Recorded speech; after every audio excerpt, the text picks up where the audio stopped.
সাপে আর ব্যাঙে ছিল খুব বন্ধুত্ব।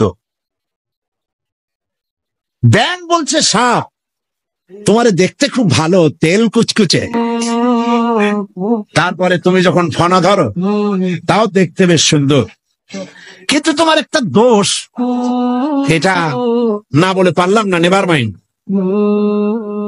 সাপ বলল আচ্ছা বলো, কি বলতে চাও? ব্যাঙ বলছে তুমি যখন চলো তখন তুমি কিন্তু সোজা হয়ে চলো না, খালি এইরকম করে চলো, এইটা বড্ড বিশ্রী লাগে। তা না হলে তুমি অন্য দিক থেকে খুব ভালো, দেখতেও ভালো, ফনা ধরলে খুবই সুন্দর লাগে, তোমার ক্ষিপ্রতা, তোমার ক্রুদ্ধতা এসবটাই কাবিলে তারিফ। সাপ শুনে বলছে বেয়াদব, আমার সমালোচনা করার এত বড় দুঃসাহস কোথায় পেলি?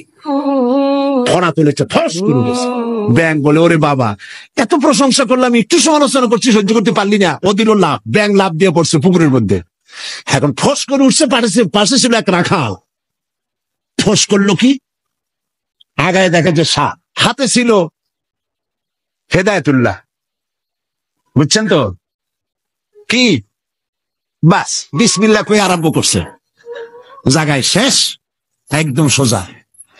ব্যাঙ অনেক সময় পর ডুব দিয়ে ভাসে উঠছে, আস্তে আস্তে করে যায় দেখে বন্ধু তো একদম সোজা। কারণ কি?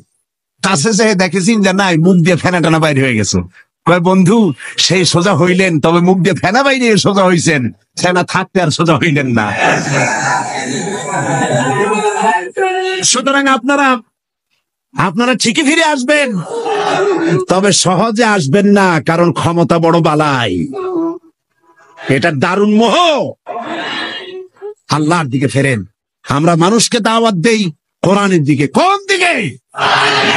অবশ্যই কোন নেতার দিকে। জিন্দেগিতে বলি নাই অমুক নেতার পিছনে লাইন লাগান, বলেছি? সবসময় বলি আল্লাহর দিকে আসেন, আল্লাহর কোরআনের দিকে আসেন।